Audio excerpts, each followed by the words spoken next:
Hello welcome to our mini vlog. ಇವತ್ತು ನಾನು ಪ್ರಜ್ವಲ್ ಅವರು ಮೂವಿ ನೋಡೋಣ ಅಂತ ಹೋಗ್ತಾ ಇದ್ದೀವಿ. ತುಂಬ ದಿನ ಆಗಿತ್ತು ಮೂವಿ ಯಾವುದಕ್ಕೂ ಹೋಗಿರಲಿಲ್ಲ. ಹಾಗಾಗಿ ಅಪ್ಪುನ ಮನೇಲಿ ಬಿಟ್ಟು ನಾನು ಪ್ರಜ್ವಲ್ ಅವರಿಬ್ಬರೇ ಹೋಗಿದ್ವಿ. ಲವ್ ಮಾಕ್ಟೇಲ್ 3ನ ನೋಡ್ಕೊಂಡು ಬಂದ್ವಿ. ಹಾಗೆ ಬರ್ತಾ ಏನಾದರೂ ಸ್ಪೆಷಲಾಗಿ ಮಾಡಿಸೋಣ ಅಂತ ಬಿರಿಯಾನಿಗೆ ಬೇಕಾಗಿರೋಂಥ ಐಟಮ್ಸ್ ಎಲ್ಲ ತೊಗೊಂಡ್ವಿ. ನಾವಿಬ್ಬರೇ ಹೋಗಿರೋದ್ರಿಂದ ಪ್ರಜ್ವಲ್ ಅವ್ರಿಗೆ ಅಪ್ಪುನ ಎಲ್ಗೂ ಕರ್ಕೊಂಡು ಹೋಗಿಲ್ಲ ಅಂತ ಅವನು ಕರ್ಕೊಂಡು ನಾವು ಕುಂದಾಪುರಕ್ಕೆ ಹೊರಟ್ವಿ. ಸಂಜೆ ಆಗಿತ್ತು.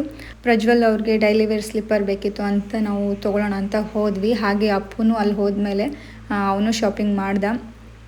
ಹಾಕ್ಕೊಂಡು ಟ್ರಯಲ್ ಮಾಡಿ ನೋಡ್ತಾ ಇದ್ದಾನೆ. ಸ್ಯಾಂಡಲ್ಸ್ ಅಂದರೆ ತುಂಬ ಇಷ್ಟಪಡ್ತಾನೆ ಅಪ್ಪು. ಹಾಗಾಗಿ ಅವನು ತುಂಬ ಕಲೆಕ್ಷನ್ ಮಾಡಿದ್ದಾನೆ. ಶೂ ಆಗಿರ್ಬೋದು, ಸ್ಲಿಪ್ಪರ್ಸ್ ಆಗಿರ್ಬೋದು. ನಾವು ಶಾಪ್ ಮಾಡಿದ್ದು ವಿಷ್ಣು ಫುಟ್ವೇರ್ ಅಂತ. ತುಂಬ ಚೆನ್ನಾಗಿದೆ ಕಲೆಕ್ಷನ್ಸ್. ಹಾಗೆ ಬೆಸ್ಟ್ ಪ್ರೈಸಲ್ಲಿ ಕೊಡ್ತಾರೆ. ಯಾರಿಗಾದ್ರೂ ಬೇಕಾದರೆ ಶಾಪ್ ಮಾಡಿ. ಅಲ್ಲಿಂದ ನಾವು ಮತ್ತೆ ಹೊರಟಿದ್ದು ವೆಂಕಟೇಶ್ವರ ಸ್ವೀಟ್ಸ್ಗೆ. ಏನಾದರೂ ಚಾಟ್ಸ್ ತಿನ್ನೋಣ ಅಂತ ಹೋದ್ವಿ.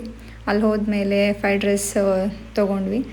ಮ್ಯಾಂಗೋ ಸೀಸನ್ ಆಗಿರೋದ್ರಿಂದ ನನಗೆ ಮ್ಯಾಂಗೋ ನವರತ್ನ ಕುಡಿಬೇಕು ಅಂತ ಅನ್ನಿಸ್ತಿತ್ತು. ಸೊ ಹಾಗಾಗಿ ನಾವು ಪ್ರಭು ಐಸ್ ಕ್ರೀಮ್ ಪಾರ್ಲರ್ಗೆ ಹೋದ್ವಿ. ಅಲ್ಲಿ ಜ್ಯೂಸ್ನೆಲ್ಲ ಕುಡಿದು ಅಲ್ಲಿಂದ ನಾವು ಹೊರಟಿದ್ದು ಕೇಕ್ ವಾಲಾಗೆ. ಇಲ್ಲಿ ನನಗೆ ಕೇಕ್ಸ್ ತುಂಬಾ ಇಷ್ಟ ಆಗುತ್ತೆ. ಹಾಗಾಗಿ ಪ್ರಜ್ವಲ್ ಅವರು ಯಾವುದೇ ಒಂದು ಸೆಲೆಬ್ರೇಷನ್ ಇದ್ದರೂ ಕೇಕ್ ವಾಲದಿಂದನೇ ಕೇಕ್ನ ಆರ್ಡರ್ ಮಾಡ್ತಾರೆ.